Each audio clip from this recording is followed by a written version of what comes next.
डोक्यावरती ठेवलं, त्यानंतर आम्हाला या विचाराकडे ओढून आणण्याचं काम जर कोणी केलं असेल तर ते काम मराठा सेवा संघाने केलेलं आहे, त्यांच्या लेखकांनी केलेलं आहे, त्यांच्या पुस्तकांनी केलेलं आहे, हे मी या ठिकाणी प्रामाणिकपणे सांगितलं पाहिजे। आजही ज्या राजाचं नाव घेतल्यानंतर आमच्या धमन्यांमधलं रक्त सळसळावं एवढा इतिहास जर कोणाचा परमपावन असेल तर तो इतिहास आहे माझ्या छत्रपती शिवाजी महाराजांचा। शिवरायांनी अमावस्येच्या रात्री केलेल्या सगळ्या मोहिमा जिंकून काढल्या आणि इतिहास घडवला। लक्षात ठेवा, त्याचं नाव शिवाजी महाराज आहे। भारताच्या संविधानामध्ये 21वा क कलम मूलभूत हक्कामध्ये टाकण्यात आलं की तुमच्या आमच्या लेकरांनी शिक्षण घेतलं पाहिजे। त्या शिक्षणाची अवस्था काय झालेली आहे? म्हणून बहिणीसाठी 1500 रुपये देऊ शकता पण भाच्यासाठी शिक्षण देऊ शकत नाही दर्जेदार।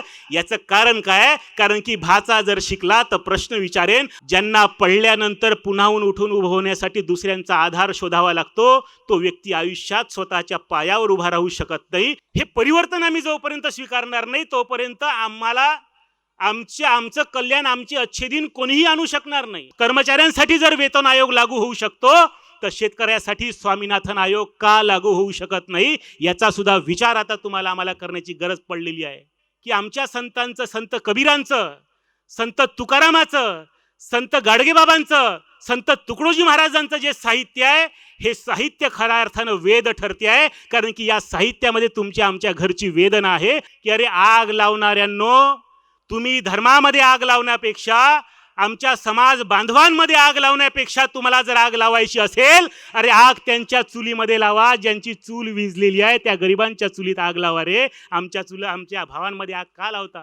काही ठिकाणी चालू असेल सावधान हिंदू धोखे में है, अरे तू मराठा सेवा संघ के ये लॉन में आकर के तो देख, यहाँ हिंदू मुसलमान सिख ईसाई सब एक साथ मजे में है। म्हणून बाबासाहेब आंबेडकरांनी त्यावेळेला आम्हाला सांगितलं होतं की स्वातंत्र्य, समता, बंधुता सांगताना त्यांनी सांगितलं की बंधुता जर नसेल तर स्वातंत्र्य समतेलाचा काही अर्थ राहणार नाही आणि जर समता नसेल तर त्या ठिकाणी स्वातंत्र्याला सुद्धा अर्थ राहणार नाही। म्हणून स्वातंत्र्य टिकवण्यासाठी समता महत्त्वाची आहे आणि समता टिकवण्यासाठी बंधुता तेवढी महत्त्वाची आहे।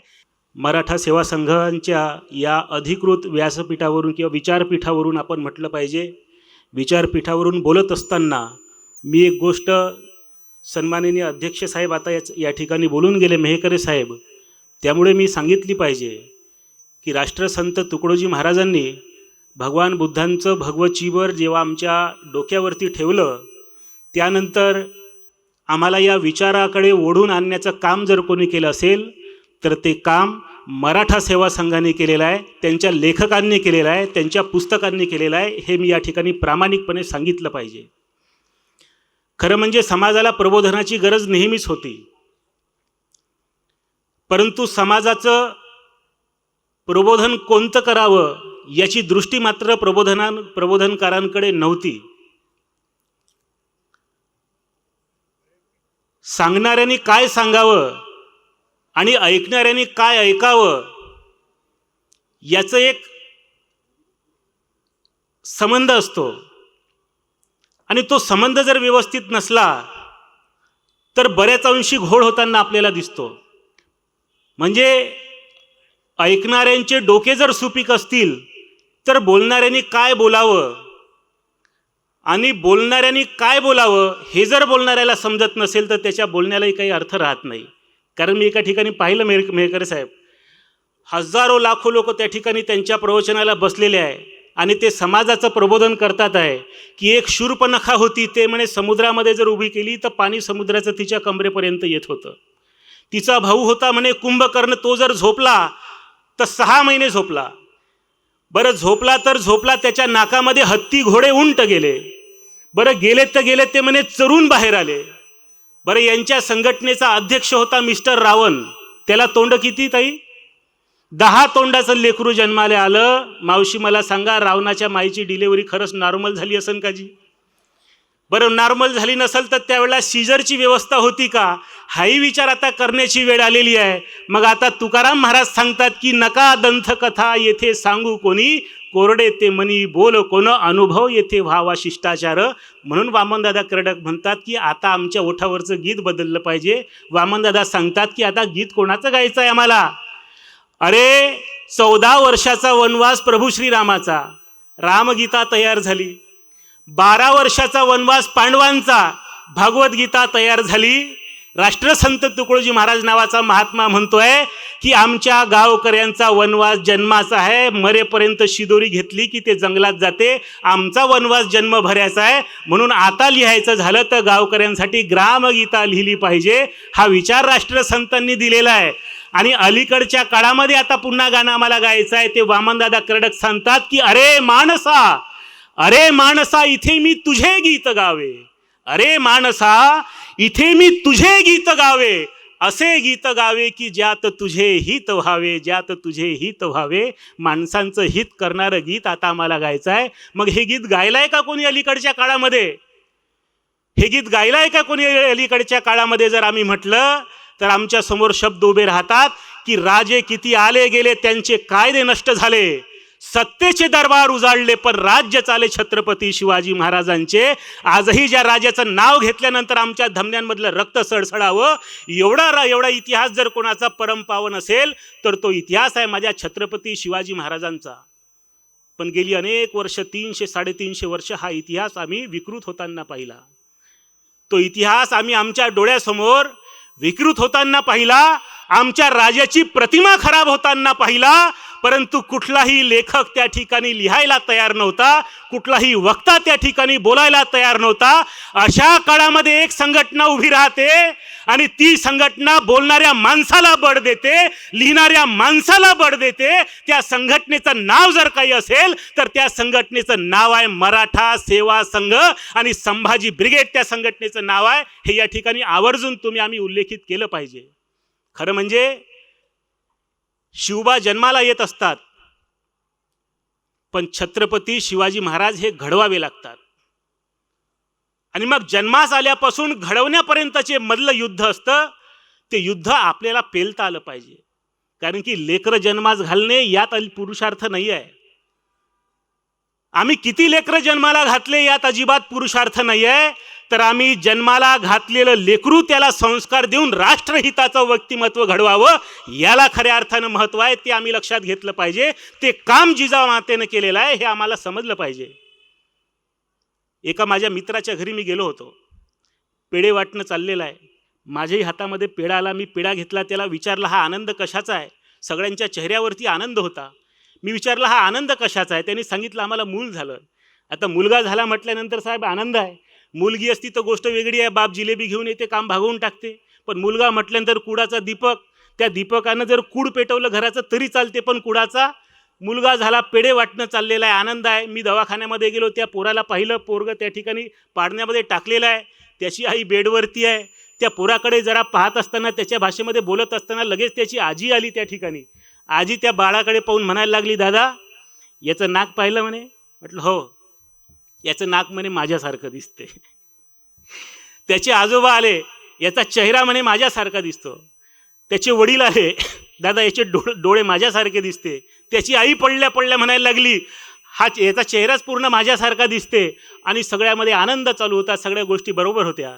मुलगा शिकायला लागला, हळूहळू मोठा झाला, उच्च शिक्षणासाठी शहरामध्ये गेला, कुसंस्काराच्या मार्गी लागला, कुसंगत त्याला लाभली, त्याच्या हातनं कुकर्म झाले, त्याचा खटला दाखल झालेला आहे आणि तो खटला आता कोर्टमध्ये आलेला आहे. कोर्टामध्ये त्या पोरांनी केलेल्या कुकर्मावरती आता शिक्षा सुनावल्या जाणार आहे. त्या ठिकाणी न्यायाधीश शिक्षा देण्यासाठी बसलेले आहे आणि त्या मुलाचे सर्व नातेवाईक त्या कोर्टाच्या आवारामध्ये उभे आहे. त्या ठिकाणी काय निर्णय होते माहीत नाही. अशा वेळेस त्या पोराला जन्मठेपेची शिक्षा सुनावण्यात आली. त्याचे सगळे नातेवाईक म्हणायला लागले, माहीत नाही हा नालायक कोणासारखा जन्मास आला, आमच्या घरात याच्यासारखं नालायक कोणी जन्माला आलं नाही. म्हणजे माझ्यासारखा दिसतो पासून सुरू झालेला प्रवास याच्यासारखं आमच्या घरामध्ये कोणी नाही पर्यंत आला. ही मधली जी झुंज आहे, ही झुंज आहे संस्काराची झुंज. आणि ती झुंज जिजामातेने पेलली. ती झुंज माय बहिणींनो आपल्याला पेलायची आहे खऱ्या अर्थानं. शिवाजी महाराजांनी कोणत्या कॉलेजची डिग्री त्यांच्याकडे होती, कोणत्या शाळेची डिग्री त्यांच्याकडे होती, हे जर आपण पाहिलं तर आपल्या लक्षात येईल की हे नैतिक शिक्षण देण्यासाठी आई महत्त्वाची जबाबदार आहे. आणि मग छोट्या छोट्या घटनांमधून त्या ठिकाणी जिजामाता शिवरायांना घडवण्याचं काम करते आहे. त्या ठिकाणी घरी यायला उशीर झाल्यानंतर मासाहेब विचारतात आहे की बाळराजे घरी यायला उशीर झाला, काय कारण आहे? शिवबा सांगतात आहे, मासाहेब शेजारच्या गावामध्ये नाचणाऱ्या महिलांचा फड आलेला आहे. तिथं पुरुषांनी पैसे उधळायचे, महिलांनी नाचायचं, असं राजरोजपणे त्या ठिकाणी चालू होतं. पण ते पाहून जराही आमचं मन त्या ठिकाणी रमलं नाही मासाहेब, म्हणून घरी यायला जरा उशीरच झाला. आई समजावून सांगते आहे, शिवबांच्या खाद्यावरती हात टाकते आहे, शिवबांना सांगते आहे, बाळ शिवबा, या मराठी मुलखामध्ये पुरुषप्रधान संस्कृती आहे. इथं पुरुषांनी पैसे उधळायचे, महिलांनी नाचायचं, हे राजरोजपणे चालत आलेलं आहे. पण एक गोष्ट तुम्ही कायम लक्षात ठेवा, की तुम्ही या मुलखामध्ये जन्म घेतलेला आहे ते महिलांना नाचवायसाठी नाही, तर त्यांना वाचवायसाठी तुम्ही जन्म घेतलेला आहे. ही गोष्ट कायम तुमच्या काळजामध्ये कोरून ठेवा. हे सांगून संस्कार संवर्धन करण्यात आलेले आहे. अलीकडे आमची आई सुद्धा आम्हाला शिकवते हो. पण आमची आई आम्हाला काय शिकवते? बाबू, अमावस्येच्या दिवशी घराच्या बाहेर निघू नको, चिंचेच्या झाडावर काय असते? मी सर त्या दिवशी गडचिरोलीला होतो 2 दिवसांपूर्वी. तिथल्याही महिलांनी मला सांगितलं की आमच्या गावात चिंचेच्या झाडावर भूत असते. नगरला होतो मी आता काही दिवसांपूर्वी, त्यांनी सुद्धा सांगितलं की तिथेही चिंचेच्या झाडावर भूत असते. म्हटलं किमान नागपूर शहरात तरी नसावं, पण नागपूरमध्ये सुद्धा चिंचेच्या झाडावर भूत असते म्हटल्यानंतर मला विचारच पडला. बरं, मला एक गोष्ट कधीच समजली नाही, भोयर साहेब, हे भूत बरोबर अमावस्येच्या दिवशी रिचार्ज मारून ऍक्टिव्ह होते, हे बाकी दिवस जाते कुठं?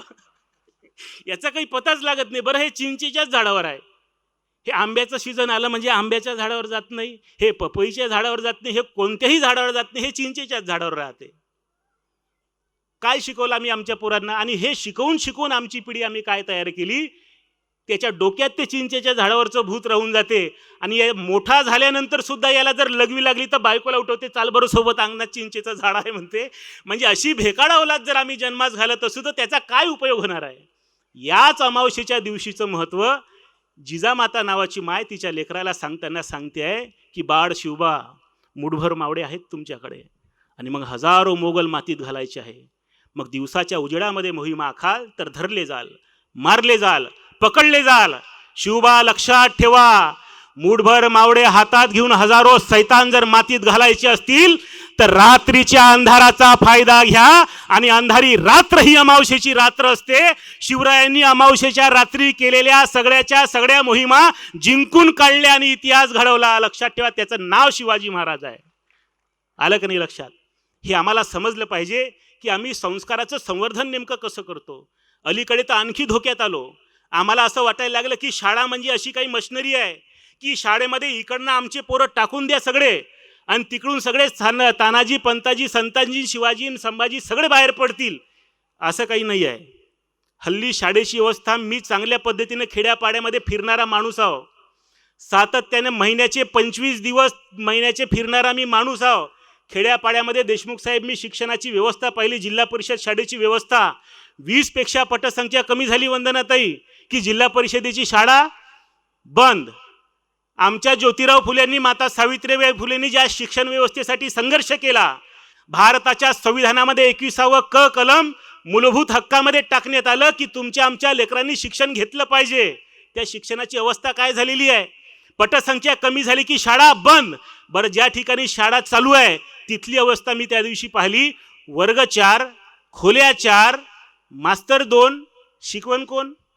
मॅडम असली, डिलिव्हरी पिरियड आला की मॅडम 6 महिने सुट्टीवर, एक शिक्षकाच्या भरोश्यावर 4 वर्ग आहे. आणि आमचे मुलं भटजीचा भ, गणपतीचा ग आणि खटाऱ्याचा, त्याच्या पलीकडे पिकअपच नाही आहे साहेब आमच्या पोरांचा. बरं, ज्यांच्याकडे पैसे आहेत ते सगळे कॉन्व्हेंटमध्ये गेले. माझ्याच पोराची ॲडमिशन, सम्यकची ॲडमिशन करायसाठी मी कॉन्व्हेंटमध्ये गेलो. देशमुख साहेब, सम्यक आपला 4 वर्षाचा. गेल्यानंतर त्या कॉन्व्हेंटमध्ये त्यांनी मला सांगितलं की हरकत नाही, LKG मध्ये ॲडमिशन होऊन जाईल, 15,000 रुपये फी भरावी लागेल. म्हटलं भरून घेऊ, पुढे सांगा. त्यांनी सांगितलं की त्याच्या पाठीवरची बॅग आमच्या कॉन्व्हेंटमधून विकत घ्यावी लागेल. म्हटलं घेऊन घेऊ, पुढे सांगा. त्याच्या बॅगमधले वया, पुस्तकं, पेन्सिल, बुक आमच्या कॉन्व्हेंटमधून विकत घ्यावं लागेल. म्हटलं घेऊन टाकू, पुढे सांगा. त्याच्या अंगावरचा युनिफॉर्म आमच्या शाळेतून विकत घ्यावं लागेल. म्हटलं तुमच्याच कॉन्व्हेंटमधून विकत घेऊ, पुढे सांगा. त्याच्या पायातले शूज, सॉक्स आमच्या कॉन्व्हेंटमधून विकत घ्यावं लागेल. म्हटलं घेऊन घेऊ, पण शिक्षणाचं काय? म्हणे त्याच्यासाठी तुम्हाला बाहेर ट्युशन लावणं आवश्यक आहे. म्हटलं अनुदानित शाळांची तरी अवस्था बरी असेल. अनुदानित शाळांमध्ये जाऊन बघितलं मी. महाराष्ट्र शासनाच्या शाळा तपासणी समितीमध्ये गेलो असताना भूगोलचा पिरियड चालू आहे. सर शिकवतात आहे की हिमालयातून गंगा निघाली, हिमालयातून गंगा निघाली निघाली निघाली भुसावळपर्यंत आली. मी म्हटलं सरांचे माईक खराब झाले असतील किंवा माझं हेडफोन खराब झाला असेल, म्हटलं गडबड कुठंतरी झाली आहे. पण सर तेच शिकवत होते. मी सरांची भेट घेतली, सरांना विचारलं, म्हटलं का हो सर, हिमालयातून गंगा निघाली इथपर्यंत बरोबर, पण म्हटलं ते भुसावळच्या समोर जात नाही, याचं काय कारण आहे? ते सांगितलं अजिबात भुसावळच्या समोर नेणार नाही. अरे म्हटलं कारण तरी सांगा. त्यांनी सांगितलं ही शिक्षण संस्था माझ्या साडभावाची आहे. लागलो तेव्हा 10 लाख रुपये भरले. भरल्यानंतर सांगितलं की 5 वर्षात तुमचं अप्रुव्हल काढतो आणि पगार पूर्ण चालू करतो. अजून 10 वर्ष व्हायला आली, अजून अप्रुव्हल आलं नाही, पगार पूर्ण चालू झाला नाही. जोपर्यंत पगार अर्धा आहे तोपर्यंत भुसावळच्या समोर मी नेणार नाही, ते मला परवडणार नाही. बरं, ही अवस्था खरी आहे की खोटी आहे मला सांगा? ही अवस्था खरी आहे असं वाटते तुम्हाला? आणि मग मला सांगा, अशाही अवस्थेमध्ये दळवी सरांची शाळा पाहिली सर तुम्ही हिंगोलीची? अशाही अवस्थेमध्ये काही शाळा आणि काही शिक्षक अतिशय शर्तीने प्रयत्न करून लेकरांना घडवण्याचं काम करते आहे. एक सन्मानाची टाळी त्या शाळांसाठी शिक्षकांसाठी सगळ्यांनी वाजवून द्या, कारण की त्यांचा सुद्धा सन्मान यावेळेला आपण केला पाहिजे. मग अशी अवस्था असताना तुमचे लेकरं नाही, तुमच्या शिक्षणाचा दर्जा बुद्धिपुरस्सर खालावल्या जातो आहे का? आणि मग तुमच्या भावनांचा उद्रेक होऊ नये म्हणून बहिणीसाठी 1500 रुपये देऊ शकता, पण भाच्यासाठी शिक्षण देऊ शकत नाही दर्जेदार. याचं कारण काय? कारण की भाचा जर शिकला तर प्रश्न विचारेन, आणि प्रश्न विचारणारा भाचा कोणत्याच मामाला पाहिजे नसतो. आणि त्याच्यामुळं तुम्ही आम्हाला मामा बनवत राहिले आणि आम्ही मामा बनत राहिलो. ही अवस्था खरी आहे की काय आहे हे आता आम्हाला तर्काच्या कसोटीवर आमचा मेंदू घासून तपासून पाहिलं पाहिजे. खऱ्या अर्थानं जिजामाताला कोणत्याही शिक्षण व्यवस्थेवर अवलंबून राहायची गरज पडली नाही, कारण की भूमिका तयार होती. आमच्या घरी ज्यावेळेस मूल जन्माला येते आम्हाला विचारल्या जाते, का हो तुमच्या पोरांनी काय व्हावं असं तुम्हाला वाटते? आपण म्हणतो की 10वी मध्ये किती पर्सेंटेज पडते त्याच्यावरून बघू आपण काय करायचं ते. पण इथं शिवाजी महाराज ज्यांचा जन्म व्हायचा आहे त्यांच्या जन्माच्या अगोदर प्लॅन तयार आहे. शहाजी महाराजांच्या डोळ्यामध्ये ती चकाकी आहे, जिजामातेच्या कल्पनेमध्ये ती प्रेरणा आहे, आणि शिवाजी महाराजांना स्वप्न दाखवणारी माय त्यांच्या जवळ आहे. 8-10 वर्षाचे शिवराजे, त्यांच्या हातामध्ये तलवार आलेली आहे, त्यांच्या हातामध्ये दांडपट्टा आलेला आहे, आणि घोड्यावरनं गरगरा गरगरा फिरणारे शिवबा, कधी 7-8 वर्षाचे शिवबा घोड्यावरनं कोसळले आणि खाली पडले, उठण्याचा धडपड करतायत, प्रयत्न करतायत. त्या ठिकाणी आईसाहेब समोर उभे आहेत, त्या येतील मला उचलतील असं शिवराजी राजांना वाटत असेल, पण मासाहेबांनी त्यांच्याकडे गेल्या नाही, त्यांना उचलून बघितलं नाही, धडपडणाऱ्या राजाला पाहिलं, आणि आईसाहेब दूर कुठेतरी जाऊन महालामध्ये बसलेले आहेत. शिवाजी महाराज स्वतः प्रयत्न करून शिवबा उठलेले आहे, आईसाहेबांच्या समोर गेलेले आहे, डोळ्यामध्ये राग आलेले आहे, लालबुंद झालेले डोळे घेऊन मासाहेबांच्या समोर गेलेले आहे, आणि त्यांच्या मनामध्ये प्रश्न आहे. आईसाहेब राजे दिसल्याबरोबर विचारतायत, बाळ शिवबा तुम्हाला लागलं काय? कुठे काय लागलं? कुठे लागलं? का माती भीती गेली का तोंडा वगैरे मध्ये? त्यावेळेस शिवाजी महाराज म्हणतात आहे की मासाहेब, आम्ही पडलो असताना तुम्ही आम्हाला उचलाल असं आम्हाला वाटत होतं, पण तुम्ही आम्हाला उचलायला आला नाहीत, आणि आता आम्हाला विचारता की तुम्हाला कुठे लागलेलं आहे का, काय झालेलं आहे का, हे काय कळत नाही आम्हाला. त्यावेळेस आईसाहेब समजून सांगतात आहे शिवबाला की शिवबा, ज्यांना पडल्यानंतर पुन्हाहून उठून उभं होण्यासाठी दुसऱ्यांचा आधार शोधावा लागतो, तो व्यक्ती आयुष्यात स्वतःच्या पायावर उभा राहू शकत नाही, हे कायम तुमच्या लक्षामध्ये ठेवा. कितीदा पडण्याचे योग आले राजांच्या जीवनामध्ये. मिर्झा राजे जयसिंगांना सगळे कमावलेले सगळे किल्ले द्यावे लागले. अफजल खान आलेले आहे, राणीसाहेब मरून पडलेले आहे त्या ठिकाणी, अफजल खान आलेला आहे, पण स्वतःला सावरण्यासाठी त्यांना कोणाच्या मदतीची गरज पडली नाही, राजे स्वतः उभे झाले. ही प्रेरणा पेरल्या गेलेली आहे. हल्ली आमचं लक्ष आमच्या पोरांकडे आहे का? शिवाजी महाराजांनी एका मांडीवरती शिवबांना, जिजामातेने एका मांडीवर शिवबाला बसवलेला आहे, दुसऱ्या मांडीवर तुकारामाचा गाथा ठेवलेला आहे, महाभारत रामायणाचे काव्य ठेवलेले आहे, तुकारामाच्या कीर्तनामध्ये बसवलेला आहे. तुकारामाचा गाथा सांगून शिवरायांचा माथा घडवणारी जिजामाता आता प्रत्येकाच्या घरामध्ये असली पाहिजे, तर आणि तरच शिवजयंती चांगल्या पद्धतीने साजरी होऊ शकते, नाही तर होऊ शकणार नाही. आम्ही पाहिलं आता नागपूरमध्ये येत असताना मी, जागोजागी डीजे चालू आहे, जागोजागी नाचणं चाललेलं आहे. मला असं वाटते की डीजेवर नाचून शिवजयंती साजरी होऊ शकत नाही, तर राजांचं चरित्र वाचून शिवजयंती साजरी होते. ते करण्याचं काम आम्ही या ठिकाणी करतो, हे आमच्या लक्षात असलं पाहिजे. आमच्या पोरांना आम्ही शिवरायांचं चरित्र कधी सांगितलं का हो? आमच्या पोरांना तुकारामाचा गाथा आम्ही कधी सांगितलं आहे का? गाडगे बाबांचं कीर्तन कधी आम्ही आमच्या पोरांना ऐकवलेलं आहे का? हे आम्ही तपासलं पाहिजे. आमचं सगळं डोकं जागेवर कधी येतं ज्यावेळेस आमचा मुलगा 10व्या वर्गात जाऊन नापास झाला की मात्र बापाला वाटायला लागते की आमचा पोरगा 10व्या वर्गात नापास झाला का हो सर, तुम्ही काही शिकवलं नाही का? आता ते सर म्हणतात हा 9व्या वर्गातूनच तसा आला, आम्ही तरी काय करावं?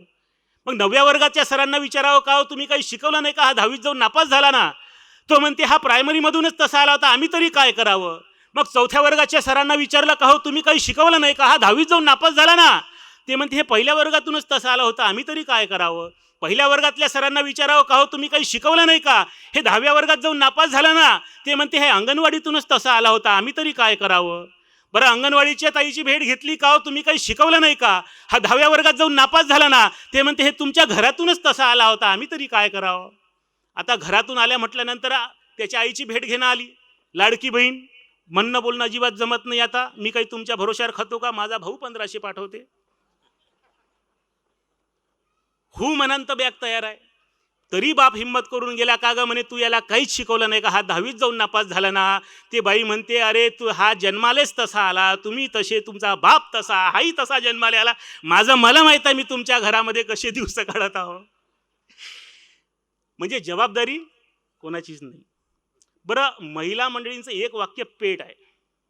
हात वर करावं जर एखाद्याच्या घरी हे वाक्य आले नसेल तर, की मी आहो म्हणून तुमच्या घरामध्ये टिकली, मी नसती दुसरी असती तर टिकली नसती. असं कोणी आहे का की ज्यांच्या घरात हे वाक्य नाही आलं? आलं. काही हरकत नाही, आम्हाला जबाबदारी स्वीकारावं लागणार आहे. स्वामी विवेकानंद एका ठिकाणी बोलले होते की एखाद्या देशाचं भविष्य जर तुम्ही मला विचारत असाल, एखाद्या देशाचं भविष्य जर तुम्ही मला विचारत असाल तर मी तुम्हाला विचारेन की त्या देशाच्या तरुणांच्या ओठावरचं गाणं तुम्ही मला सांगा, मी तुम्हाला त्या देशाचं भविष्य सांगतो. आणि एक काळ होता आमच्या देशामध्ये तरुणांच्या ओठावरती गाणं होतं. सरदार भगतसिंग, राजगुरू सुखदेव फासावरती चढायला चाललेले आहे, फाशीचा वेळ जवळ आलेला आहे. आणि सुखदेव भगतसिंगांना म्हणतोय यार भगतसिंग चंद मिनटों की जिंदगी है अब हमारे पास, भगतसिंग अब चंद मिनटों की जिंदगी है अब हमारे पास, मरने के चंद मिनटों के पहले क्या कोई गाना गाना चाहते हो. त्या भगतसिंगांच्या ओठावर गाणं होतं जिस चोले को पहन शिवाजी खेले अपनी जान पे, जिसे पहन झांसी की रानी मिट गई अपनी आन पे, आज उसी को पहन के निकला हम मस्तों का चोला, मेरा रंग दे बसंती चोला, मेरा रंग दे बसंती चोला, मेरा रंग दे बसंती चोला. हे गाणं तरुणांच्या ओठावर होतं म्हणून स्वातंत्र्याचा सूर्य कदाचित आम्हाला पाहायला मिळालेला आहे. आज तरुणांच्या ओठावरचे गाणे बदलले. त्या दिवशी मी एक गाणं पाहिलं, दिल दे दिया है जान तुम्हें देंगे दगा नहीं करेंगे सनम.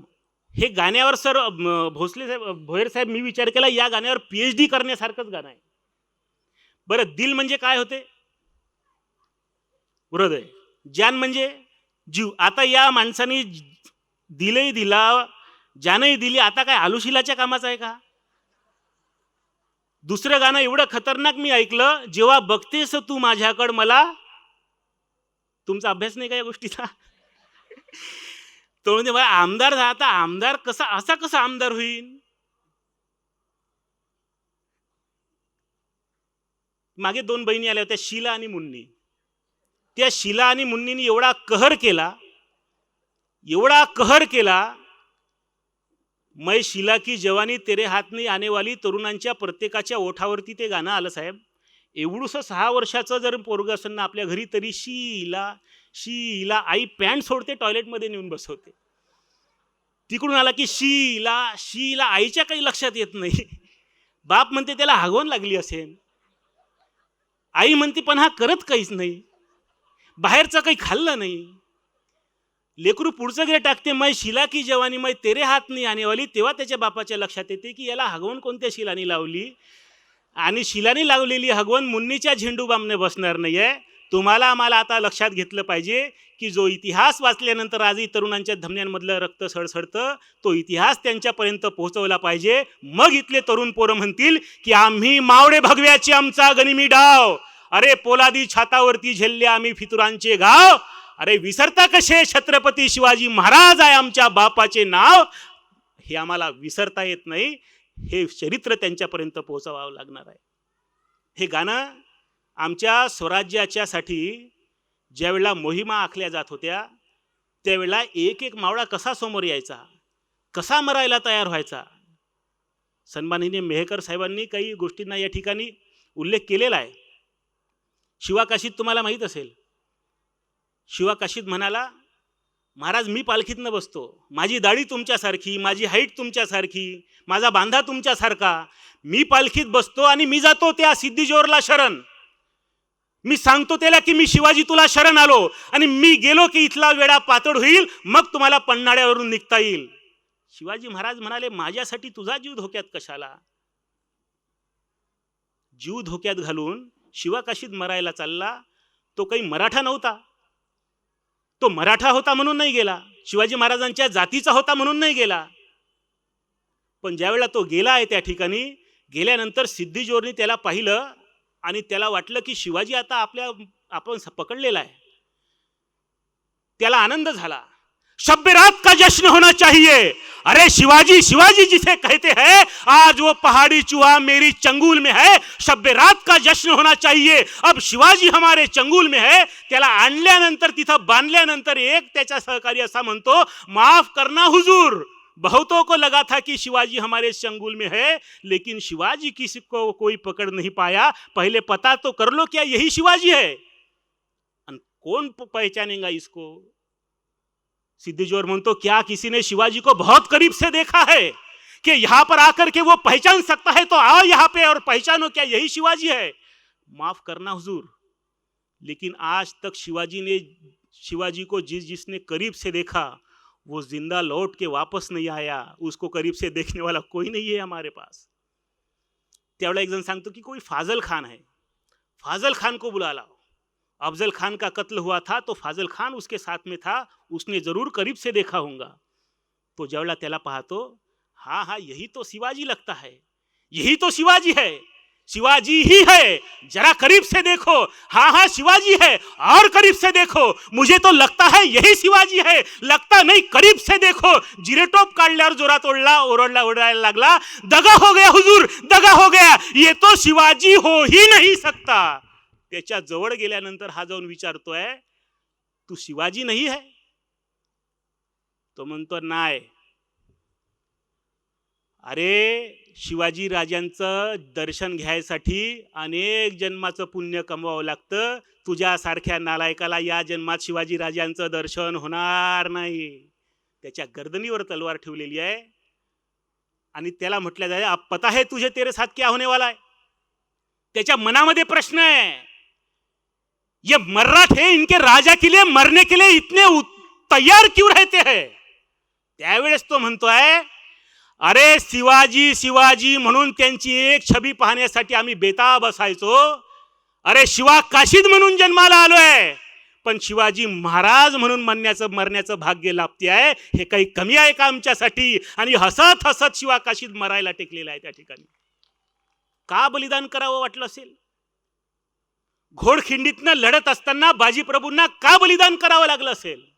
बादशाच्या हातावरती तुरी देऊन त्या ठिकाणी शिवाजी महाराज परत आले हे आम्हाला माहिती आहे.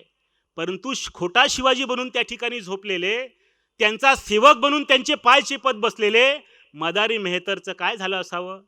हिरोजी फर्जंदचं काय झालं असावं? त्यांनी भेट घेतली असावी.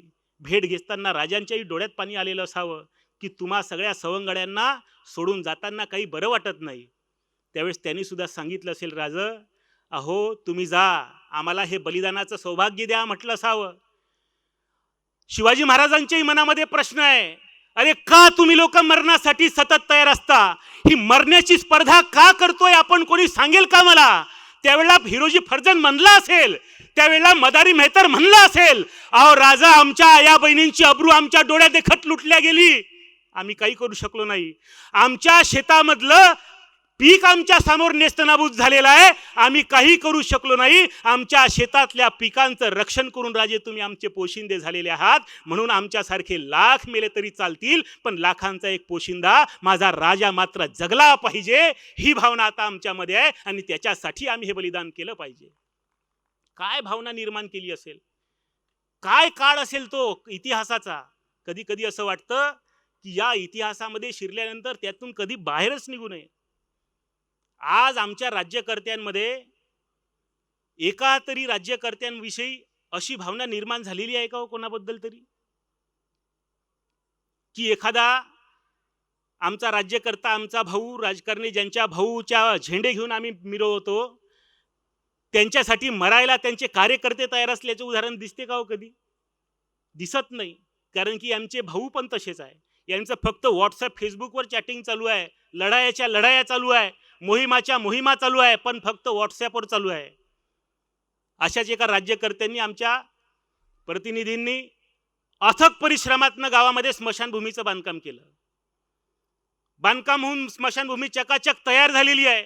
त्याचा उद्घाटनाचा कार्यक्रम आयोजित झालेला आहे आणि आमचे प्रतिनिधी, लोकप्रतिनिधी त्या ठिकाणी भाषण ठोकतायत. माझ्या गावकरी बंधू आणि भगिनींनो, माझ्या अथक परिश्रमातून आपल्या गावामध्ये न भूतो न भविष्यती अशा प्रकारची एक देखणी स्मशानभूमी बांधून तयार झालेली आहे. तेव्हा तुम्ही त्याचा जास्तीत जास्त फायदा घ्यावा, हीच तुम्हाला मी विनंती करतो.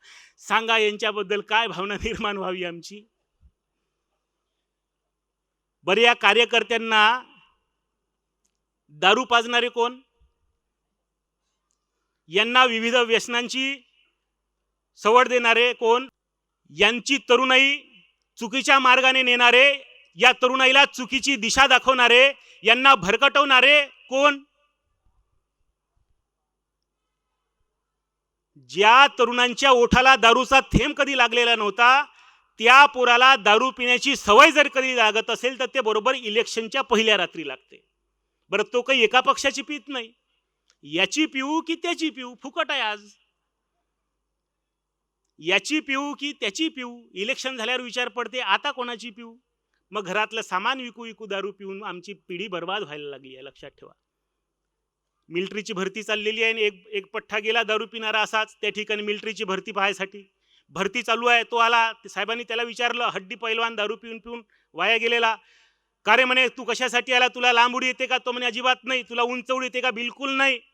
मग तुला आला कशासाठी तू? तो म्हणे मी एवढंच सांगायसाठी आलो म्हणे की आपल्या भरोशावर काही राहू नका. मी आता तुम्हाला एक हात जोडून विनंती करतो, तुमच्या मुलींना मुलगा पाहायला आला की आपण त्याची प्रॉपर्टी पाहतो, त्याचं शेत पाहतो, त्याचा पगार किती आहे, सगळं सगळं तपासतो. माता भगिनी, तुम्ही त्याची स्वयंपाक रूम कशी आहे, किती लोकांचा स्वयंपाक करायचा आहे, भाऊ त्याच कुटुंबात आहे की दुसऱ्या कुटुंबामध्ये राहतो, इथपर्यंत सगळी चौकशी आपण करतो. पण ते सगळं तुम्ही पहा तुम्हाला वाटत असेल तर. पण सगळ्यात पाहायचं जर काही असेल, तुम्ही बैल बाजार पाहिला का? तुम्ही पाहिला असेल बैल बाजार. बैल घेताना काय पाहून घेतल्या जाते? बैलाचे दात पाहून. बरोबर, बैलाचे दात पाहून बैल घेतल्या जाते. हे मुलगा ज्यावेळेस तुमच्या मुलीला पाहतला असं पाहण्यासाठी पहिल्यांदा याचे दात चेक करा. खर्रा गुटखा खाऊन, तंबाखू खाऊन सडलेले दात जर असेल तर इंग्रजीत त्याला सांगायचं stand up and get out from here, मेरे अंगने में तुम्हारा क्या काम है. काय कामाची हे लेकर, ही तरुणाई काय कामाची आमच्या, मला सांगा. आणि म्हणून जोपर्यंत हा विचार अशा पद्धतीनं आम्ही पेरणार नाही, हे परिवर्तन आम्ही जोपर्यंत स्वीकारणार नाही, तोपर्यंत आम्हाला आमचं कल्याण, आमचे अच्छे दिन कोणीही आणू शकणार नाही. शिवाजी महाराजांच्या साठी मरायला मावळे तयार झाले, तिथल्या माता भगिनींना त्यांच्यासाठी जीव ओवाळा वाटला. याचे काय कारण असतील? ज्या काळामध्ये त्यांनी पाहिलंय की आमच्या शेतामध्ये पीक उभं आहे आणि मधातनं एखाद्या राजाचे घोडे यायचे आणि सगळं नेस्तनाभूत होऊन जायचं पीक, काहीच बोलू शकत नाही. पाहिजे तसा शेतसारा वतनदारांनी वसूल करायचा, काहीच बोलू शकत नाही. एवढे अनन्वित अत्याचार सहन करून देखील शेतकरी गपगुमाना त्या ठिकाणी जीवन कसा तरी जगत होता. मरण येत नाही म्हणून जीवन जगत होता. अशा काळामध्ये त्या शेतकऱ्याच्या कानावरती गोष्ट पडली की शेतकऱ्याच्या भाजीच्या देठालाही जर कोणी हात लावला तर माझा राजा त्याचा हात कलम करतो. त्या शेतकऱ्याला वाटलं नसेल की हा राजा जगला पाहिजे. ज्यावेळेला त्याला माहीत झालं की शिवाजी राजांनी लष्कराला दिलेल्या आज्ञा, किती बारीक विचार केलेला आहे देशमुख साहेब. दिव्याची वात म्हणजे एवढा मोठा राजा काय विचार करतोय. लष्कराला दिलेल्या आज्ञेत ही पण एक आज्ञा आहे की एक वात दिव्याला लावलेली. ते म्हणतात आहे की मोहिमेवर जर तुमचा मुक्काम पडला तर तुमच्या छावणीमध्ये तुम्ही उजेडासाठी दिवा लावलेला असेल आणि त्या दिव्याची वातीमध्ये थोडीशी जरी ठिणगी असली आणि तेल लागलेलं आहे, त्याच्यामुळे उंदीर येईल, ती वात घेऊन जाईल आणि त्या वातीच्या ठिणगीचं आगीत जर रूपांतर झालं तर आमच्या शेतकऱ्याचा शेतमाल पेटू शकेल, म्हणून ती वात सुद्धा व्यवस्थितपणे विझवून ठेवा हे सांगितलं. किती बारीक विचार केला. शेकोट्या नीट पेटवलेल्या शेकोट्या नीट विझवून ठेवा. किती बारीक विचार केला. एवढंच नाही तर त्यांनी सांगितलं की मोहिमेवर निघाल्यानंतर जर तुमचा मोहिमेची छावणी त्या ठिकाणी पडलेली आहे, त्या ठिकाणी तुम्हाला अन्नधान्य लागणार आहे, घोड्यासाठी वैरण लागणार आहे, हे सगळं पाहिजे असताना तुम्ही किल्ल्यामधनं ते सोबत घ्या आणि सोबतचं जर संपलेलं असेल तर तिथल्या शेतकऱ्याला राजी करून त्याची किंमत देऊन त्याच्याकडून विकत घ्या. किती मोठ्या मनाचा राजा आहे. एवढंच नाही, वतनदारी पद्धती बंद केली. संभाजी राजांच्या इतिहासामध्ये तुम्ही पाहिलं असेल की त्यांच्या जवळचे लोक त्यांच्या विरोधात गेले. कशापायी गेले? वतनदारी दिली नाही म्हणून गेले. शेतसारा वसूल करायला सामान्य माणसाला लुटण्यासाठी वतनदारी महत्वाची होती ना. पाहिजे तेवढं लुटा, पाहिजे तेवढा शेतसारा वसूल करा आणि मग त्या वतनदारांच्या घरचं जर लग्न असेल तर पुन्हा जास्त वसूल करा. कोणाचं बंधन नाही. राजांनी वतनदारी बंद केली, वेतन पद्धती सुरू केली. त्याला सांगितलं की तुला एवढं वेतन मिळेल, शेतसारा कमी वसूल झाला तरी चालेल, तुझं वेतन तुला मिळेल. याच्यापेक्षा जास्त जर वसूल करताना आम्हाला कल्पना आली तर मात्र तुम्हाला शासन केल्या जाईल. ही गोष्ट ज्या वेळेला त्या सगळ्या शेतकऱ्यांच्या कानावरती पडली, त्या शेतकऱ्यांना हे वाटलं की आता माझा राजा जगला पाहिजे, कारण की हा आमची काळजी घेतो, म्हणून या राजाची काळजी आम्ही घेतली पाहिजे. याच्यासाठी हे सगळे मुलं त्या ठिकाणी मरायला तयार झालेले आहेत, मावळे मरायला तयार झालेले आहेत. आज छत्रपती शिवरायांचं नाव आम्ही घेतो, निवडणुकांच्या सभांमध्ये शिवरायांच्या घोषणा आम्ही देतो, परंतु निवडून आल्यानंतर शिवरायांच्या पाऊलखुणा आम्हाला ओळखता येतात का? त्याच्यावरून पाऊल हे लोक टाकतात का? याचा विचार आम्हाला करता आला पाहिजे. अंबानीच्या घरी लग्न झालं, तुम्हाला माहित असेल. टीव्हीवरती किती दिवस चाललं ते? जवळजवळ 1 आठवडा लग्न चाललं टीव्हीवरती. त्या अंबानीच्या घरच्या लग्नाची एक पत्रिका किती रुपयाची असेल? आली का? मेकर साहेब तुम्हाला आली होती का? भोयर साहेब आपल्याला पत्रिकाच नाही. देशमुख साहेब तुम्हाला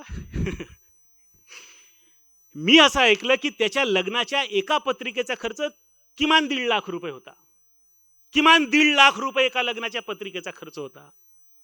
त्याच्या पत्नीच्या वाढदिवसाच्या वेळेस त्यांनी एक प्रेझेंट दिलेला आहे. 260 करोड रुपयाचं विमान प्रेझेंट केलेलं आहे.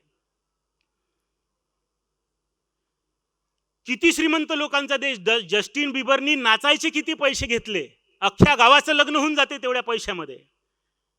या देशामध्ये एक माणूस एवढा श्रीमंत आहे, एक भांडवलदार माणूस एवढा श्रीमंत आहे की त्याच्या घरच्या लग्नाच्या एका पत्रिकेचा खर्च जवळजवळ 1.5 लाख रुपये आहे.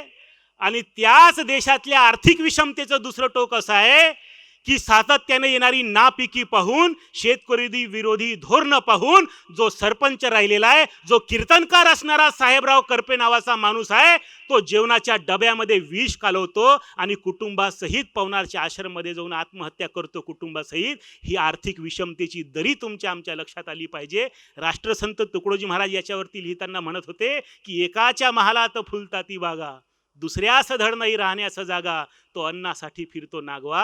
ही अवस्था आम्ही आमच्या देशाची पाहिली आहे. आणि मग मला सांगा, शिवरायांचं नाव घेतल्याने शिवराज्य उभं होत नसतं, तर त्यांच्या पाऊलखुणा ओळखाव्या लागतात आणि त्याच्यावरून आपल्याला चालावं लागतं. आता शेतकऱ्यांनी प्रश्न विचारणं शिकलं पाहिजे. इथं जास्तीत जास्त कर्मचारी बांधव असतील मला असं वाटते.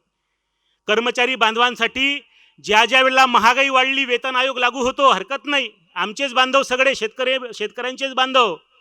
परंतु महागाईचा विचार करून ज्या वेळेला कर्मचारी बांधवांसाठी वेतन आयोग लागू होतो, त्याच वेळेला स्वामीनाथन आयोग कमिटी बसलेली आहे. स्वामीनाथन आयोग कमिटी अशी म्हणते आहे की महागाईचा विचार केला गेलेला पाहिजे. शेतकऱ्याच्या पिकाला, त्याच्या उत्पन्नासाठी लागणारा जो काही खर्च आहे, तो खर्च वजा जाता त्याला 50% नफा एवढे भाव त्याला MSP देता आली पाहिजे. एवढंच नाही तर त्याला पेन्शनची योजना सुद्धा असली पाहिजे, पेरणी ते कापणीपर्यंतचे कामं रोजगार हमी योजनेतून करता आली पाहिजे. या सगळ्या गोष्टींची तरतूद स्वामीनाथन आयोगामध्ये केल्या जाते. मग आता प्रश्न असा आहे की कर्मचाऱ्यांसाठी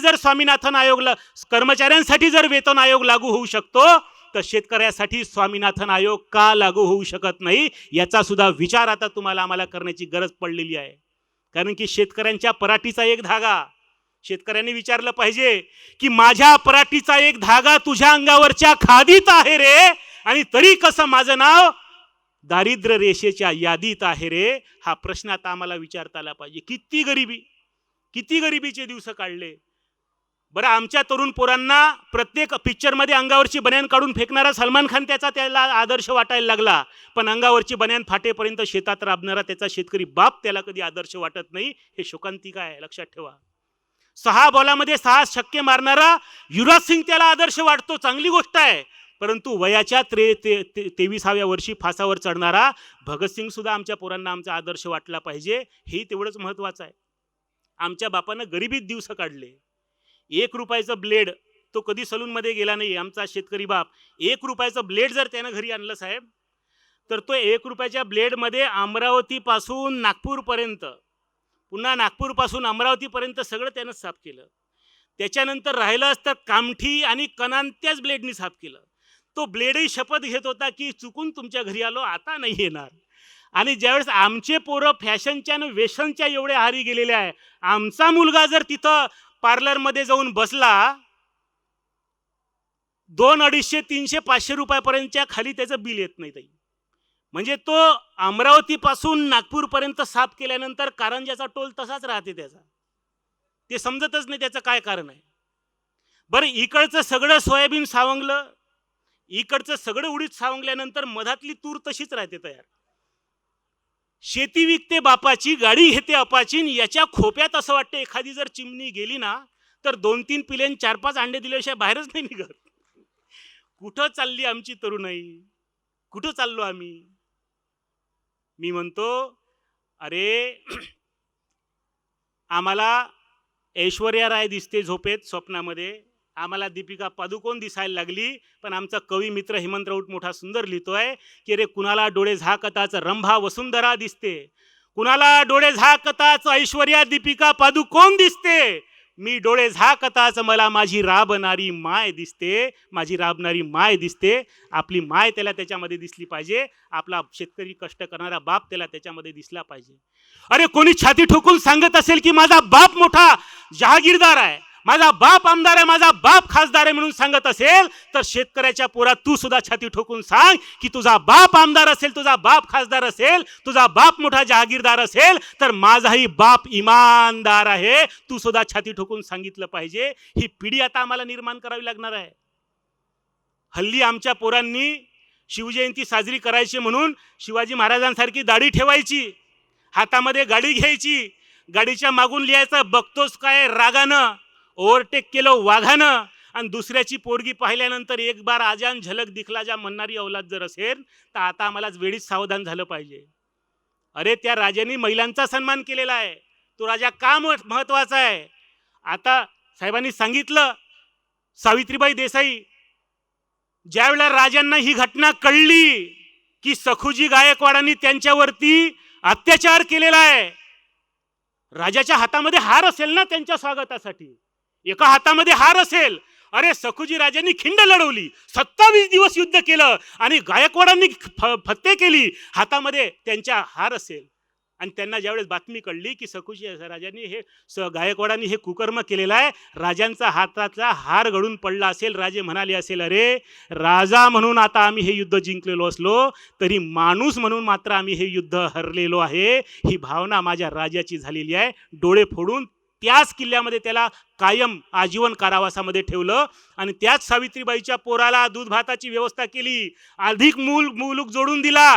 त्या सावित्रीबाई देसाईंनी गेल्यानंतर तिथल्या एका भिंतीवर माझ्या राजांचं चित्र करून ठेवलं आणि स्त्रियांचा सन्मान करणारा राजा म्हणजे शिवाजी महाराज ही कल्पना कायम समाजाला देत राहील असं शिल्प त्या ठिकाणी करून ठेवलं. काय राजा असावा माझा, काय राजा असावा. कल्याणच्या सुभेदाराच्या सुनेला समोर उभे केलेला आहे. महाराज म्हणतात आहे, अरे अशीच आमची आई होती सुंदर रूपमती, म्हणून आम्ही सुंदर झालो वदले छत्रपती, खना नारळानं ओटी भरा माझ्या बहिणीची आणि तिला तिच्या घरी सुखरूप पाठवून द्या म्हणणारा माझा राजा. काही लोकांना तेही नाही आवडलं वंदनाताई. काही लोकांना असं वाटलं की सुभेदाराची देखणी सून तुम्हाला जर भेटलीच होती एका मुसलमानाची तर बदला घेऊन घ्यायला पाहिजे होता. ही विकृती कोणाच्या डोक्यातली आहे? ही विकृती कोणाच्या डोक्यातली आहे? माझ्या शिवाजी राजांच्या सद्गुणाचं जेवढं तुम्ही गुणगान कराल तेवढं कमी आहे. पण हे चरित्र आम्हाला वारंवार सांगण्यात आलं की हे कोण होते? हे मुसलमानांचे विरोधक होते. अरे मुसलमानांचे विरोधक होते तर मग त्यांची ती लाईन कशासाठी होती? ब्राह्मण म्हणूनही कोण मुलाहिजा करीतो, परत जर याल तर मारले जाल, ही लाईन कशाची आहे? राष्ट्रसंत तुकडोजी महाराजांनी काय सुंदर भजन लिहिलेलं आहे, काय सुंदर भजन लिहिलेलं आहे. मला तर कधी कधी या महापुरुषांची कमाल वाटते की समाजाच्या दुःखाचं चिंतन कुठपर्यंत व्हावं. आमच्या तुमच्या मनातली, आमच्या तुमच्या घरातली वेदना यांच्या हृदयापर्यंत कधी पोहोचली असावी. मी तर म्हणेल की आमच्या संतांचं, संत कबीरांचं, संत तुकारामाचं, संत गाडगेबाबांचं, संत तुकडोजी महाराजांचं जे साहित्य आहे हे साहित्य खऱ्या अर्थानं वेद ठरते आहे. कारण की या साहित्यामध्ये तुमच्या आमच्या घरची वेदना आहे, म्हणून ते साहित्य वेद आहे, हे आम्ही लक्षात घेतलं पाहिजे. महाराज फार सुंदर उदाहरणं देऊन सांगतात आहे, फार सुंदर उदाहरणं देऊन सांगतात आहे. आपण बसमध्ये बसलो, एका बसला ड्रायव्हर किती? आपण कारमध्ये बसलो, एका कारला ड्रायव्हर किती? एक. तुमच्या नागपूरला कलेक्टर किती? एक. महाराष्ट्राला मुख्यमंत्री किती? आता ते 2-3 मधात बदलून गेले, ते सोडून द्या, पण एका वेळेस मुख्यमंत्री एक. मग मला सांगा, या सृष्टीचं संचालन करणारे काही 5-50 असतील का? ज्याला महात्मा फुलेंनी निर्मिक म्हटलं तो सुद्धा एकच आहे.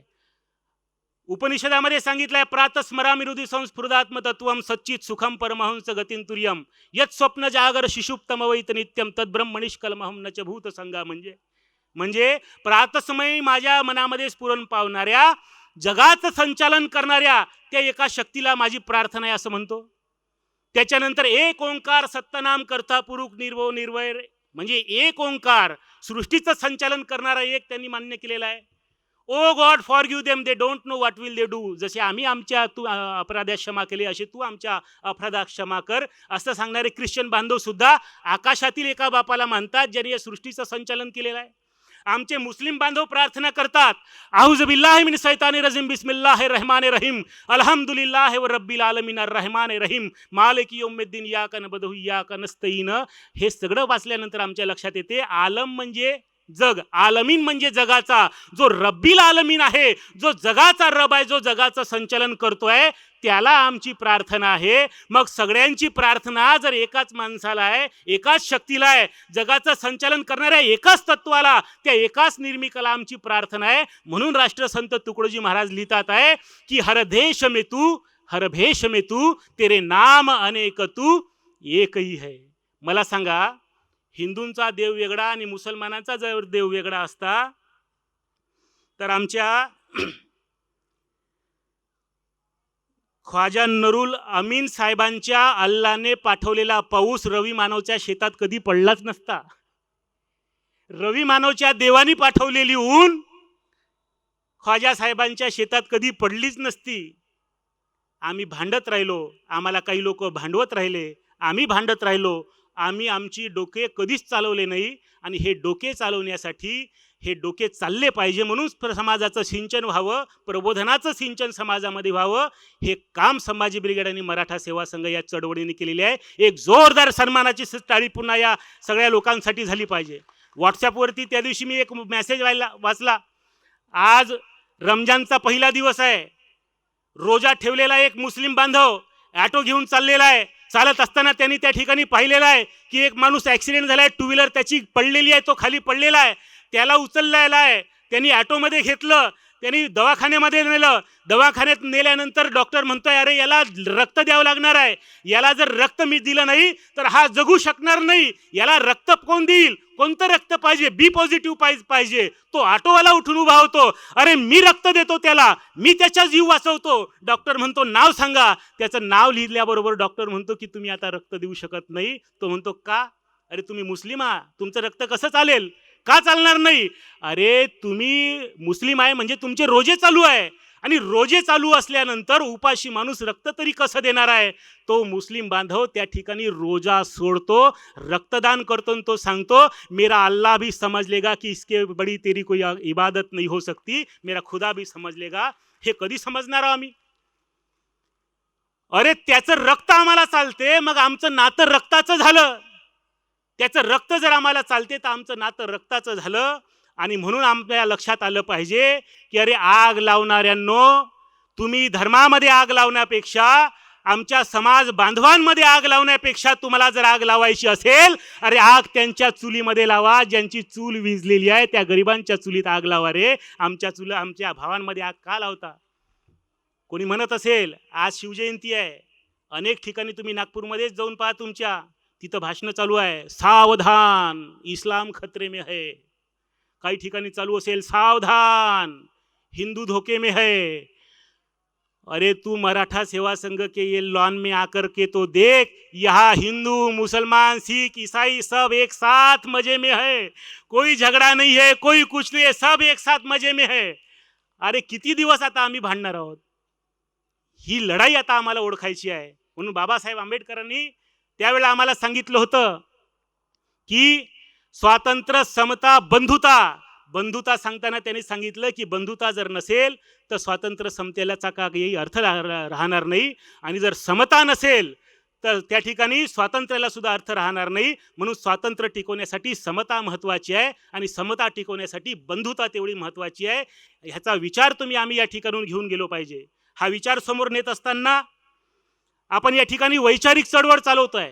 वैचारिक चळवळ चालवत असताना आमच्या छत्रपती शिवाजी राजांचा जो विचार आमच्या डोक्यामध्ये आहे की या माणसाने कधी भेदभाव केला नाही. ज्यावेळेस 500 पठाण शिवाजी महाराजांकडे आलेले आहे विजापूरचे, त्यावेळेस होमाजी नाईक पानसांबळ आणि शिवरायांचा संवाद झालेला आहे. शिवाजी महाराज त्यांना विचारतात आहे, आणि ते सांगताना होमाजी नाईक असे म्हणतात आहे, त्या संवादाचा परामर्श असा आहे की ते त्या ठिकाणी म्हणतात आहे की ज्यांना राज्य करावयाचे आहे त्यांनी रयतेची, नौकर चाकरांची, जात आणि धर्माची विचारपूस करू नये, त्याची निष्ठेची विचारपूस केली पाहिजे. हा विचार त्यांच्या संवादाचा परिपाक आहे, लक्षात ठेवा.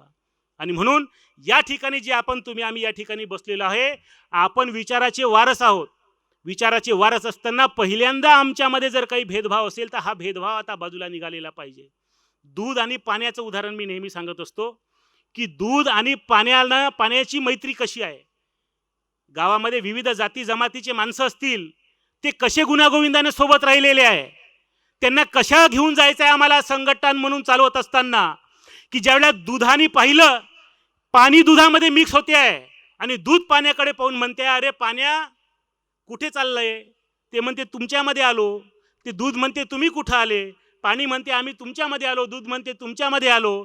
आणि त्यावेळेस दुधाने पाण्याचा परिचय घेतला, पाण्याने दुधाचा परिचय घेतला. दूध सांगायला लागला आमचं फार कठीण आहे म्हणे बाबा, आम्ही गाईच्या स्तनामध्ये होतो, आमचा मालक चारा पाणी आणते, त्यानंतर आम्ही गाईच्या स्तनामध्ये तयार होतो, आणि नंतर आमचा मालक आम्हाला धुवतो आणि आम्हाला विकायला घेऊन जातो.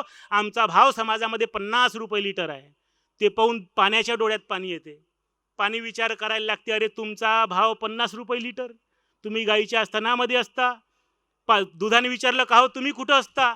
ते म्हणे डोबऱ्यातही आम्हीच असतो, नालीतही आम्हीच असतो, आमची काहीच किंमत, तुमची किंमत किती? आमची काहीही किंमत नाही समाजामध्ये, आम्ही बेमोल आहो, बेभाव आहो आम्ही.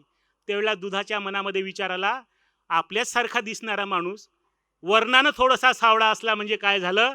अरे मी 50 रुपये लिटर, तुझी किंमत काहीच नाही, समाजामध्ये एवढी विषमता का? दुधाने सुद्धा उत्तर दिलं, अरे पाण्या अजिबात काळजी करू नको, मी सुद्धा मराठा सेवा संघाचा कार्यकर्ता आहे, ये माझ्यामध्ये मिसळून जा, आणि मी तुझ्यावर एवढं प्रेम करेन की मी समाजामध्ये तुला सोबत नेत असताना जी माझी किंमत आहे त्याच किमतीमध्ये तुला विकल्याशिवाय राहणार नाही. चल माझ्यासोबत या, आपण मैत्री करूया. आणि दूध पाणी सोबत आले. पण सोबत आल्यानं काम होत नाही साहेब. सोबत आल्यानंतर सुद्धा समाजामध्ये आग असते, जातीयवादाची आग. त्या भांड्याच्या खाली जेव्हा आग लागते ना, त्यावेळेस आम्ही दूर व्हायला लागतो, संघटन मोडायला लागते. ती आग त्या खाली लागायला लागली की ते पाण्याची वाफ होऊन पाणी निघायला लागते, आणि ते पाणी निघताना पाहून दूध पाण्याला म्हणते, अरे पाण्या एवढं प्रेम केलं रे तुझ्यावरती, आणि तू मला सोडून चालला. पाणी म्हणते, अरे मी सोडून चाललो नाही, ही जी आग बुडाली लागलेली आहे, ही आग आपल्याला काही स्वस्त बसू देत नाही. हे समाजाची आग लागलेली, हे जातीवादाची आग तुला मला तुझ्यापासून दूर करते आहे. मग दूध म्हणते आहे, या भांड्यामध्ये तू नाही तर मी पण राहणार नाही. दूधही उतू जायला लागते. ती घरची बाई धावत आल्यानंतर त्याच्यामध्ये दूध उतू जाताना पाहते, थोडंसं पाणी टाकते. पाणी आल्याबरोबर दुधाला वाटते माझा दोस्त आला, आणि पाणी आणि दूध पुन्हा त्या भांड्याच्या बुडाशी जाते. जशी मैत्री दुधाने पाण्यावर केली, पाण्याने दुधावर केली, अशी मैत्री समाजातल्या प्रत्येक जातीच्या माणसामध्ये आपल्याला प्रस्थापित करायची आहे. तो विचार आम्हाला या ठिकाणून घेऊन जायचा आहे. शेवटी सांगताना एक मुद्दा या ठिकाणी सांगतो आणि थांबतो. आपण शिवाजी महाराजांकडून महत्त्वाची गोष्ट जे शिकायची, अनेक वक्ते या ठिकाणी बोलून गेले, म्हणून सर्वच विषयावर मी बोललं पाहिजे असं मला वाटत नाही. ही लोकशाही टिकली पाहिजे. आज जिथं कुठं रोजगारासाठी मेळावे घेतल्या चालले, बाहेर विदेशी कंपन्यांना त्या ठिकाणी आपल्याकडे आकर्षित केल्या चाललं रोजगार वाढवण्यासाठी, पण तरुणांच्या हाताला काम नाही. इकडे बेरोजगारीसाठी आम्ही बोंबलतोय आणि त्या ठिकाणी उद्योग आणतोय, म्हणून उद्योगांना आकर्षित करतोय म्हणून सांगितल्या चाललेलं आहे. आणि एकीकडे बाबासाहेब आंबेडकर मजुरांच्या कामाचा तास 8 तासाचा करतात आहे, आणि आता आमच्या फडणवीस साहेबांनी जो निर्णय घेतलेला आहे, कामाचा तास किती केला? 12 तासाचा केलेला आहे कामाचा वेळ. लक्षात घ्या, तिथं कुठलं आकर्षण तुम्ही दाखवता आणि इकडे कारखाने कंपनी आणता? ते आकर्षण आहे की इकडे तुम्हाला कमी भावातला मजूर मिळतो. हे जर आकर्षण असेल तर हे आकर्षण आमच्या शोषणाचं कारण भविष्यात होणार आहे. आम्ही जागृत असलं पाहिजे. आलं का नाही लक्षात? आणि म्हणून ही गोष्ट तुमच्या आमच्या लक्षात असली पाहिजे. संभाजी महाराजांना मारलेलं आहे. संभाजी राजांना मारल्यानंतर त्या ठिकाणी औरंगजेब त्या ठिकाणी फिरतोय. औरंगजेबाची बेताब अवस्था पाहून त्या ठिकाणी झिबुन्निसा जाते आहे. झिबुन्निसा म्हणते आहे, अब्बूजान क्या बात है, खाने की थाली परोस रखी है, मक्खी ना बैठे इसलिए ढक्कन रख दिया है, जब दिल चाहे खाना खा लेना अब्बूजान. औरंगजेब म्हणतो, कभी क्या मक्खी सिर्फ खाने के थाली पर ही बैठती है? कभी कभी मक्खी इंसान के दिल पर भी बैठती है. क्या दिल पर रखने वाला कोई ढक्कन है तुम्हारे पास? क्या बात है अब्बूजान, बड़े मायूस नजर आ रहे हो. आज तो मुगलिया सल्तनत के सबसे बड़े दुश्मन शिवाजी को कत्ल किया है, सबसे बड़े दुश्मन संभाजी को कत्ल किया है. आज तो शब रात का जश्न होना चाहिए था, फिर ये मायूसी किस बात की है? औरंगजेब असा म्हणतोय, मैं तुम्हें क्या बताऊं झिबुन्निसा, संभाजी हमारी गिरफ्त में था, मैं संभा को कह रहा था तो संभाजी भी मुझे जवाब दे रहा था. चंद मिनटों के लिए तो मैं भी सोच में पड़ गया था कि संभा मेरी गिरफ्त में है या मैं संभा की कैद में हूं. हमने पैर काट दिए थे संभा के, लेकिन घुटने नहीं टेके उसने हमारे सामने. हमने हाथ भी काट दिए उस संभा के, लेकिन उस हाथ जोड़े नहीं वो हाथ संभा ने हमारे सामने. अरे हमने जुबान भी खींच ली थी उस संभा की, लेकिन उस जुबान से रहम की भीख तक नहीं मांगी उसने हमारे सामने. तब मैं भी सोचता था, या अल्लाह या परवरदिगार, क्या पाप किए होंगे हमारे पुरखों ने, जो संभा जैसी एक भी औलाद नहीं पैदा हो पाई हमारे जनाने में. क्या पाप किए होंगे हमारे जनाने ने. तो संभा भी कहता था, अरे ओए औरंगजेब, संभा जैसी औलाद पैदा करने के लिए पहले शिवाजी जैसा बाप चाहिए. तू बता शिवाजी कहाँ से लाएगा. ही प्रेरणा या ठिकाणून आपण घेऊन जावी. एवढंच बोलतो, इथंच थांबतो. जय जिजाऊ, जय शिवराय.